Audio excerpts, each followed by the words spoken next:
I run Safety Education Specialists. We are a CPR, BLS tactical training company based in Ashburn, Virginia. And my husband and I formed the business back in 2009. Okay, so you guys have been in business for quite a while now. We have. I've been training for about 20 years, my husband for around 30. So it just took Okay. us that long to incorporate. And I saw that you guys have a background in police history, medical history. Tell me a little bit about how you guys got into this. Sure. So my husband was an FMF corpsman.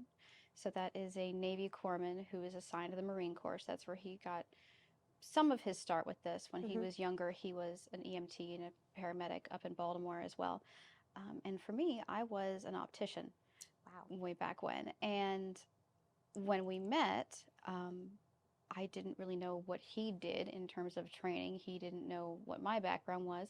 We met when we worked at the Navy Exchange at the Naval Academy in Annapolis. He was in security and I was in admin. And I remember we were going to go out one night Ooh. and he had asked me, hey, can we postpone our date? I've got to go teach on Wednesday. And I was like, oh, what do you teach? He says, well, I teach CPR. And I'm like, oh, nice knowing you. Thank you very much. Bye-bye. Oh. Because I had a horrible experience with a CPR trainer when I was a lifeguard in high school. Oh. It was horrible. Tell me about that experience. Oh my What goodness. happened? This instructor told me that, and remember, this was way back when, before we had defibrillators. We were lucky to have CPR masks, and we got those just because we were lifeguards, so we were Yeah. professionals, even as 15, 16-year-olds. But still, this instructor had told us that if you did CPR right, they lived. If you did it wrong, they died, which Okay. is horrible. It's, number one, very incorrect. Very, very incorrect. The statistics do not bear that out at all. But it was just an awful, awful experience. And even though I'd always had jobs where I had to be trained, so I would get the training, I hated it. You know, the classes were always boring. The instructors spent the entire time talking about how wonderful they were, and they would yell at you. And so it was just really awful. So when I found out this guy was a CPR trainer, I'm like, never mind. I don't need that in my life. I don't need that. But he was like, wait a second. Let's Excuse me. unpack this a second and see what's going on. And I told him why. And he goes, okay. He says, yeah, I get it. There are trainers like that. That's not how we all are. It's like, just give me a chance. And so I did. And obviously now we've been married for a long time. It was great. He was wonderful. Um, and for several years, even after we started dating, I still was like, great. I'm glad you do this CPR. I think I don't want to be involved in that at all. It's not my thing. And But my thing was, I would still complain about how other people taught. So I would still do the research and I would help him prep for classes What do you and mean with things like how that. they talked? Taught, excuse me. Oh, I'm sorry. Yeah, No, I'm yeah, so no, sorry. pardon Okay, me. got Yeah, it. yeah. So No. how they taught. I didn't like that. I'm like, oh, this person's saying this thing wrong, or they're doing that wrong, or that's not what it's supposed to be like, and it really should be this, and yada yada. And eventually, he got so tired of me complaining about everybody else that he was like, look, either shut up or do it better. I'm like, okay, fair enough. So, and I think him knowing my personality, he was like, okay, yeah, if I give her that, she's not going to exercise the be quiet option. She's going to exercise the let me do it better than you option. And he'd been trying to get me to teach with him for years. And I had been like, no, no, no, no, no. So finally I did. And I found out that I really enjoyed it. And my part of it is I really dig into the whys and the wherefores. I will, it's almost like my Super Bowl when they come out with new guidelines from the Heart Association every 5 years. I will stay up until midnight the night they release the guidelines, and I'm reading through and I'm going through the footnotes and I'm pulling up the studies that led to the study that led to the study because I want to know, why are they saying this? And you're passionate. I can I definitely love see it. that. I love it. And it's really been great. And the teaching part of it has been wonderful too. I enjoy being able to teach people. I enjoy being able to give people some information in a way that is accessible and that's non-threatening. Because I've had students of mine who've told me that, they had experiences similar to mine. I had one poor student. She was in my class, and I can usually tell in a class if there's been some kind of trauma related to this. You just kind of get a vibe from people, and you're like, okay, something's going on. They're being forced to be here, or they have to do it for their job, whatever. And you can always pick up on there's something going on with that student there. And this one woman, she said, can I share this story with you? I'm like, yeah, sure, go ahead. That's half of what I do is just listen to people's stories about this stuff. And she said, yeah, thank you for leading me through this because I was really, really scared. I was like, well, what happened? She had worked in a daycare, Mm-hmm. and she had been told by her instructor that if you don't break their ribs, you're not pushing hard enough. Oh my gosh. At a That's daycare. not, yeah, that's not it at all. Okay.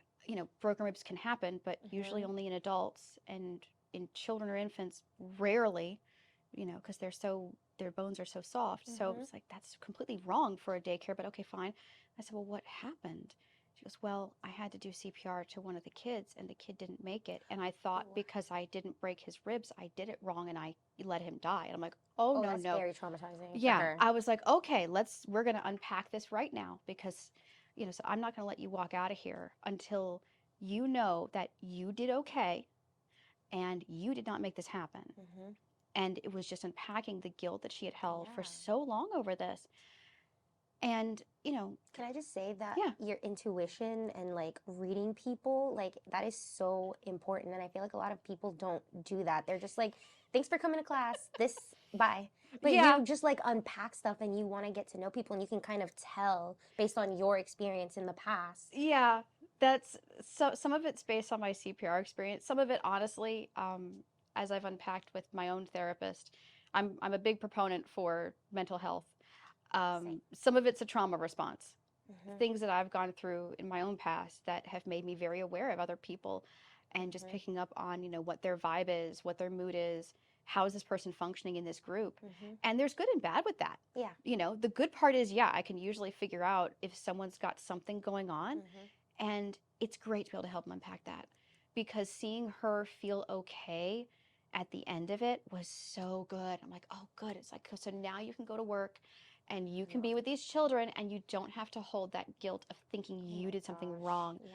Like, when, honey, you did everything exactly right. Mm-hmm. And, I guess in some ways I am kind of digging on other instructors, but only the ones that I I'm like, mean, they kind of come need on. it if Yeah, it's it's like, sorry. you don't need to be being that horrible to people. Yes, sometimes you have to be strict.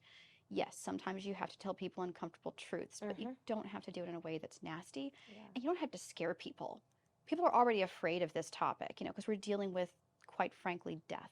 Mm-hmm. You know, if someone needs CPR, they're already clinically dead. Mm-hmm. They're not breathing, their heart isn't pumping. It's already as bad as it's going to get. Yes. The last thing I need to do as your instructor is go, okay, let's pack on some trauma and guilt on top of that, and let's just make this a trauma sandwich. You don't need to do that. No. Um, What do but you feel is lacking with other specialists or trainers? What do you feel like they could improve on, or what would you like to see change? I would like to see, a more collaborative effort with trainers. While there is this kind of myth out there that all of us who do this kind of training, we're doing it for the mission. We're Mm-hmm. doing it because we love everybody. No. Every one of us, even though, yes, I could meet another trainer in a social situation. Oh, you train this too? Okay, great. And I've even had people at professional things introduce us to other trainers in the area and say, oh, this person teaches CPR too. Do you want to go say hi? Oh, hi, how are you? And there's always that underlying threat Mm-hmm. between us because we're not collaborative. Hmm. We all view it as a business with extremely tight margins because all of us, we have to, little known thing with the CPR business, we have to purchase your certification. So if you take a certification class from us, we have to pay the entity. So whether Mm. it's Heart Association, ECSI, Red Cross, we pay them a fee that they set for your certification, for your manual, for your stuff. Plus, we buy all of our own equipment. We then Wow. pay to get the training for us to do it. There's nothing for free as a trainer. Mm. So we pass that cost on in some ways to our students. But because everything is so tight, we can't, there's constant undercutting in this business. Like, we know of some trainers, not in this exact area here, but within the geographical area, Mm-hmm. that there's a couple places that are just known for, yeah, they will undercut you even at their own expense. They will lose money to get the Cutthroat. client. Um, and so there is that bit of, and Mm-hmm. there's also that same kind of tension between the different quote unquote governing bodies for CPR. There's the American Heart Association versus the Red Cross versus ECSI versus HSI versus all these other people that make their criteria. And not every place is equal. Mm-hmm. It's like, you get a car. There's a Kia, there's a Toyota, there's a Subaru, Mm-hmm. there's the Lexus, there's the Lamborghini. So they're all a car. They Yes. all function, but they're all Mm-hmm. different, right? Yes. And it's not that one is a better car than the other. It's just Mm-hmm. some have different features. But some places only want certain cars. Mm-hmm. And that creates some animosity Yes. and misunderstandings. And so I would love to see a world where, number one, the cost that the instructor incurs for the student is less, because I would love to be able to offer this for free to anybody who needs it. But I have to make a living. Yeah. I Yeah. can't call my landlord and go, "Hi, I teach CPR." And he goes, "No problem. Your rent's covered." It's not how that No. works. I wish, Yeah. right? That's Yes. not how life works. No. But there's also this, there just is. There's an animosity, and there's almost a threatening nature with Mm. those of us who teach it. That's so funny you say that in an industry like this. Because That's everybody thinks it's so nice and sweet, right? me. I'm that person. Yeah, exactly. Well, because you get different kinds of instructors, and I tell people I'm not the fluffy bunny instructor. I'm not the one But who's. you look cute and Oh, fluffy. thank you. But I'm not the person who's going to talk to you about how you get your spark of life, and you're gonna have this joyous experience with this person, and you're I going love the to voice. assist them. I don't do that. That's not me. I'm going to tell you exactly like it is. Now, of the two of us, and I wish my husband could have joined us today, because he is a Tell lot us his more. name. His name is Fred. Okay. And Fred is, of the two of us, he's the much more gentle one. And you wouldn't think it. If you look at the background, you'd think, oh, okay, you want to get the female instructor because she's going to be really nice to you. And no, that's not how it works, unfortunately. That's okay. He's the one he's much more flexible. And I've had to really learn from him with that, because I was very rigid with, these are the rules and this is what you have to do. And if you Mhm. don't do X, Y, and Z, you fail. And it's sorry, not my fault. That's what's on the paper. And he's like, all right, listen, no, we don't pass everybody, but you've got to look at certain things. And he really taught me how to be flexible and take the knowledge that I had and the reasons why we do things and go, okay, but let's apply that to the real world. That's a good combination for you both Oh, to it's be in this great. business like that. It's great because Like- we really do play off each other really, really well.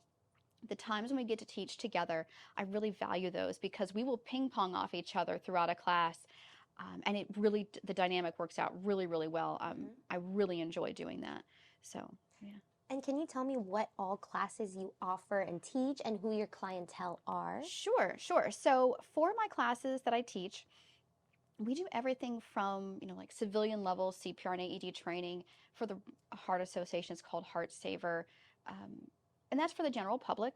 That would also be appropriate for someone who works, in a daycare, someone who is a teacher. This is the level of training that they need. We do then what's called basic life support, and that is for the healthcare provider. So that's your doctors, your nurses, your dentists, physical therapists, things like that. They get the basic life support. And is that like the company will hire you and you teach the Sometimes, faculty? yeah. Sometimes I'll go in and teach the faculty. Sometimes an individual will come and see me for an appointment. Okay. We have government contracts that we see. We take care of law enforcement, so we do the local law enforcement here. We also do tactical emergency casualty care, which is one of my favorite classes to teach. I love that one. Tell me about that one a little bit. I'm not familiar with Oh, it. yeah. It's a relatively new course. It's less than 10 years old. Oh, wow. And it was brought about because it's the Committee for Tactical Emergency Casualty Care.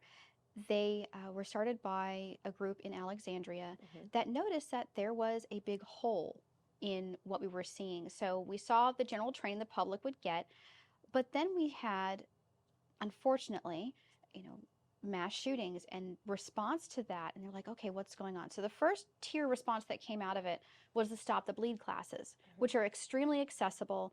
And it's just meant for the general public to learn how to stop the bleed. So you learn tourniquets, wound packing, things like that. Wow. Great class. I love teaching that class. The overhead for that is exceptionally low, so I'm able to offer that to like church groups and things at little to no fee, which is really awesome. I love being able to do that. But then you have the other side of that. The hole that they found was, especially with the Las Vegas shooting, if you notice, the folks who survived that were the ones who were near somebody who had some kind of tactical training, usually military or law enforcement, and they do what's called TCCC, tactical combat casualty care. Mm-hmm. So it's meant for in the military, you've got a combat situation. How do you handle yourself and how do you handle your battle buddy? And they say, you know what? We need to make this for the population. Oh, yeah. And that's how tactical emergency casualty care came Wow. about. And it's an awesome program because it takes the knowledge that we received, unfortunately, again, through being at war for so many years. Yes. We have a lot of knowledge and a lot of data. We were able to take that and go, what are the skills that we can translate to an everyday person that you can learn Mm-hmm. so that you can save your own life or the life of somebody Yeah. who's near you. Oh my gosh. And it teaches you, there's different versions of it and there's different ways that we can adapt it. So we have what's called active bystander. Mm-hmm. That's what I do for my government clients, where it's like, hey, you were at work and stuff hits the fan and all of a sudden you've got to do something about it. What are you going to do? And then we have the version for those with a duty to respond. So that's like for law enforcement. Mm-hmm. There's another version for EMS, emergency medical services. And you take that and you run through a bunch of exercises and you decide, what do you do when you're in a hot zone, warm zone, cold zone? Mm-hmm. Active fire, threat has been mostly neutralized, but you're under cover, or threat neutralized. What do you do? How do you act in those situations? Mm-hmm. And it's one of my favorite classes, as you can probably tell, to teach. I love teaching that one. That is so important. You're right. There is a gap right there Yeah. for like, I don't know what to do. Like, I don't know the first thing. My first instinct would be, let me hide. Yeah. And that's okay. And I don't know how to help others. I want to help others too, but I'm scared. Well, yeah, you're going to be scared. That's natural. You're supposed to be scared. That's the way our brains protect us. If we didn't have that fear response, that would be a real problem. And here's the thing. Some folks think, okay, the more training I get, the less afraid I'm going to be. Or if I'm a professional at this, I'm not going to be afraid. That's what I would think. No. Every professional is afraid. Everybody who has training is afraid. And you're going to have that moment of fear. So the stuff hits the fan, an emergency happens, whether it's a really horrific thing, like let's say there's an active shooter, or let's say one of us has a cardiac arrest right here. There's going to be a second of where your brain just goes, oh my gosh, that's your fear. And that's okay, because in that pause, whatever training you've had, your brain's going to go back and it's going to find that. And it's going to go, all right, now I'm going to do the thing. And it's great. And that's why the way that we structure our training, we do it so that and this is a weird thing that we've noticed, and over the years we've done this has been consistent with all of our students who've said this. After the class, they'll think about it and go, I remember nothing. I don't know a darn thing. Is it 30 and 2? Is it this? Is it that? What do I do first for a bleed? Do I get a tourniquet? Do I wound? I'm confused. What do I do? But when the stuff hits the fan, your brain goes, and it goes back. Because the way we do it, it makes it so that your brain files it away where it needs it. Mm-hmm. Your brain doesn't want to store, it's like a computer. It doesn't store everything in access memory right now because it doesn't need everything right away. That's why when your desktop gets full of icons, your computer gets slow, because that's you telling the computer, this is all important right now. Remember all the things immediately. And your brain can't do that, just like your computer can't. We have a finite amount of space. So you got to file that back, and you got to put that in your filing cabinet and go, okay, where is it going to actually go? Where does it need to live? And we put it back there, and then you somewhere where you know where you can get it. It's right there. Exactly. Yes. And you yourself, you have no idea where it is, but your brain does. It's a lot like, frankly, Windows 10, where you've got no idea where to save the file. You just have to go in the search bar and go search file name, and it goes, there it is. I'm like, oh, there it is. Perfect. I have no idea where half my stuff is on my computer because it just files it in random places, but it's there when I need it. Same thing with your brain. And it's amazing how that works. But yeah, to be able to teach that's one of my favorite ones to teach, because it is so niche, but I get to bring out a lot of great stuff with that class. We also do intermediate first aid, advanced first aid, again, tailored for, are you doing wilderness stuff? Are you doing shelter in place stuff? Things like that. And each level we bring out more and more toys to play with. Yes. So yeah, we'll bring out wound cubes so you can practice wound packing. We'll get our tourniquets out so you can practice tourniqueting. My advanced first aid class and then my tactical emergency casualty care class, if we have enough time with it, we do a whole moulage exercise where I take theater makeup and I will put wounds on people and do all that kind of stuff. And it's really fun because, and this is all pre-COVID, we're getting back to the levels of students to do this post-COVID with our government clients. The NIH is the one we do this with the most.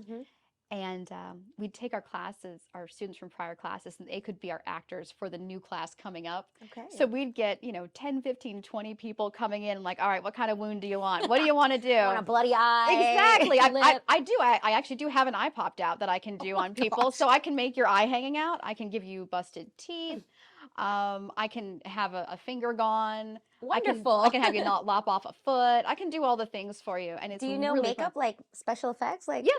is that something you learned during COVID, or Oh, I trained you have a myself back? on that years ago. You're like, girl, I've been had this. I had to figure it out. I had to figure it out because, I went to an exercise one time for CERT training up in Fairfax, and it was a great experience. My husband went through the whole thing, and I was part of the moulage crew at the end, not the makeup side, but the actor side. Yeah. And I was like, okay, give me a bruise, whatever. Like they had certain, Okay. I'm like, yeah, give me a bruise. It's fine. It's great. And they did it, and I'm like, eh, that's not really good. I didn't really, no offense or shade to them. Yeah. They're all volunteers. You're doing what you can do, right? Yes. Yes. I'm like, there's got to be a better way to do this. And so I started watching a bunch of YouTube channels, YouTube. Good and old I'm YouTube. like, okay, show me how to do this. So I take mostly regular makeup, but I do use some, is it Macron makeup. Mhm. So some theater makeup there. And I'm just like, okay, let me figure out how to actually do this on people and make it really fun. And my husband, he has a latex allergy, so I couldn't use Oh. all the latex that everybody had. So I had to learn how to make it out of gel effects. Oh my gosh. So I've got a couple rounds of that, and so I've got a whole like library of wounds that I, I can Here's pull a on people. collection of wounds. Exactly. It's like, would you like some glass in your wound? Would you like some of this? Which is really great for, recycling stuff. So like, you Yeah. break something at home, you're like, oh, can Oh, I put that in perfect. something? I'll take some of that. Exactly. That's how I got my glass wound. I broke a picture frame one time. I'm like, oh, this will be perfect. So I rolled some gel effects in the Oh my glass. And goodness. Hey, that's one way to recycle. it works. It works. But I really like being able to do that stuff. That's like super cool and super creative. And it was so much fun for all my students. They I bet. loved it. They I were like, bet. oh, let me do all the things. And so there were pictures. We actually had to pull them down off of one of the presentations that we had. Was it too gory? Too Oh gory. man. And they were like, yeah, this was really great. Because I did like a slideshow at the beginning of like, here's all of the training we've done for you guys over this last couple of years. And they're like, yeah, can you like, I don't know, like either zoom out or kind of blur a bit on this one slide? Because that's like, oh yeah, sorry about Is that. that real? I No, I apologize. Yeah, no, Have you yeah. ever shared any of that online? Like show the process like with a time lapse? I feel like that I would be have not. so I need cool. to. You should get on that. I feel like, like do the time lapse from the start and it's going Yeah. fast and see the whole like Oh, end result. I really should. I'm very technologically challenged. It's okay. My YouTube is horribly outdated. It's awful. I'm working on it. It's one of my goals for this year is to teach myself more about it and to actually start filming things like that. Yeah, and you're so Um, educational the way you speak and the passion. I think it would resonate with a lot of people and they'd be like, I want to go to her. I like her personality. yeah, Like, I need to start doing some of that. But thank you for saying that. I really do yeah, appreciate you're that. welcome. And maybe just start off with Instagram. It doesn't have to be complex like YouTube. Just get a little tripod, put your Yeah. phone and just time lapse it. Yeah, it's like I need to figure that You stuff can get your husband to do it. Be like, here, you do Oh it. no, we're both old. Oh, Both of us are you don't technologically look old, challenged. but Well, thank you. No, we both are at the age where we call our children and go, "Hi, excuse me." And stop. now that we have an empty nest, we're just kind of going, "Shoot, they're not here." And I screwed up. Like there's one series of videos on my channel. It was right after my middle son enlisted in the Navy, and he was the one that would always help us with this stuff. Mhm. And I decided to do a tourniquet tier list of rating different brands of tourniquets that are available, ones that I've trained with and used, and go, okay, which ones are good, which ones are awful, in Mhm. different price points, and the whole like YouTube make your tier list thing, Yes. right? Yes. And so I did that, but I did it like 3 times because I kept trying to make it happen, but I could never save it properly as a long file. So it No. ended up being 3 10-minute videos because I'm like, yep, tech support's at basic training right now, and I don't know how to do this. You tried. The try was there. You tried. Exactly. I'm like, so it's okay. There's parts 1, 2, and 3. So you just gotta listen to all 3 parts. That's cute. But yeah, I'm like, I'll just make it work. But I felt so dumb. I'm like, No, oh, don't. It's okay. man. Everybody starts somewhere, Yeah, exactly. So, it's difficult because you want to, figure out how to do stuff. And technology, of course, moving at lightning speed Yes. to try to catch up on things. When I was a kid, I used to read like PC World magazine and stuff. I was really good at stuff. And then when I had children, it was just like, done. No more They were the time. priority then. Exactly. It's It's like okay. that's where I'm frozen. I'm frozen at Pentium 3 and 4. So that's the last time I was comfortable with technology when we had Okay. Pentium 3 and 4. Noted. Beyond that, we're like, yeah, I don't know. I got And then nothing. tell me about, I saw a class that I was like, how does that work? I think it was for pets, Oh, yes. CPR. Oh my gosh. Tell That me is about one that. of the favorites. So we do offer pet first aid and CPR. We have a mannequin for dog CPR. So you actually learn how to do CPR. Is it a for dog your... mannequin? Yep. Oh, Yep. His name is Casper, the CPR dog. okay. Love the name. He's adorable. He looks like a Labrador. He's like a Labrador. He's absolutely adorable. Um, and yeah, you can learn how to do CPR for your pets Is and it first aid as well. very different from human Not CPR? really. Not really. There's a bit of an anatomical difference because for us, our rib cage goes in with Yeah. our sternum, which is where you put your hands. With animals, their rib cage tends to go out. So you've got to work on the side versus on the sternum. Yeah. Um, there's, obviously little differences in breathing. So if you have a long snouted dog, it's a little different than if we have like a pug. But yeah, it's one of our most requested classes. We Wow. do it for Take Your Child to Work Day for the NIH. We go up there for NCI every year, and they're like, yes, keep offering this class. So we Oh. do that during COVID when we couldn't be in person. I actually filmed a class for them, and I had my dog Max at the time. He was this beautiful Havishon. And he was like on my lap the whole time. He was snoring. So he's like snoring into the microphone because he was so calm. But I was able to show how to bandage on his little paw. Like, here's how you bandage a doggy paw. And he just, What a good dog. he was the best. He was the best. We lost him a little over a year ago. I'm sorry. It's okay. He You're was so just, sweet, baby. he was my little sweet pea. He was my little bug. And your Um, little model too, like. oh, he was. He was. Years and years ago, we had a Labrador named Merlin, and he would actually sit still for first aid classes. Oh So my we God. could do first aid on him, and students Show could it do that. firsthand, yeah. Our dogs that we have now, not quite there yet. We'll get there. We'll We'll get see. there. One day they'll be able to do it, but they're not quite there. But yeah, that is just, it's an amazing class. And that was actually my first time being a gift for somebody. So business will have gift certificates Yes. and stuff. Yes. I mean, who on earth is going to put a stocking stuffer? Here's a gift certificate for safety training. That's, that's What like, I do. you're like, thanks. It's like going, here's a gift certificate to go buy a vacuum. That's kind of like what it feels like. It's Yes. very utilitarian Thanks. and it's kind of weird. But I had this call from this lovely woman last year, and she was like, hey, my parents, they're in their 70s, they just got a new puppy and they're really excited, and my mom really wants to learn pet first aid for the new puppy. Can we do this as a gift? And I'm like, heck yes, we can. Your face. Yes. Yes, I can totally do this. And so I had the mom and the dad and then their 3 sets of children and spouses that all came to my house, and we did pet first aid and CPR for them. And it was just so cool because I'm like, they're bonding too. And they exactly, can all like learn. I was a gift. Aw. And these people, they traveled, some of them from states away, to come and do this as a surprise for their mom and dad. And so, I mean, it was just so sweet. It was a moment for everybody. It was beautiful. Aw. It was just the most beautiful thing. So I love that. I love the passion. Like, you really do have a passion for it. I can tell your smile and like your anger, like they did it to it right. Like, I love it. Oh, good. It I'm shows glad. how much you care. Like, Thank it's you. genuine too. Thank you. I appreciate that. And then just to wrap things up a little bit, can you tell me a message that you would like the world to know, just that you want to leave with, whether it's for your clientele or just anybody? Well, what I want people to know is that you don't always have to stay the same. And you don't always have to do things the way that they've been in the past. Whether that's with your business. So it's important with your business to stay flexible. Listen to what your clients want, listen to what they need. That's how we moved from doing classes in rented spaces to having a dedicated home office, because we listened to what our clients actually wanted. And the same thing with yourself. Just because you've always done things a certain way or always felt a certain way about something doesn't mean it can't change. Maybe you've always grown up thinking that you really don't like a certain color, and then one day you decide, wait, no, I actually do like that color.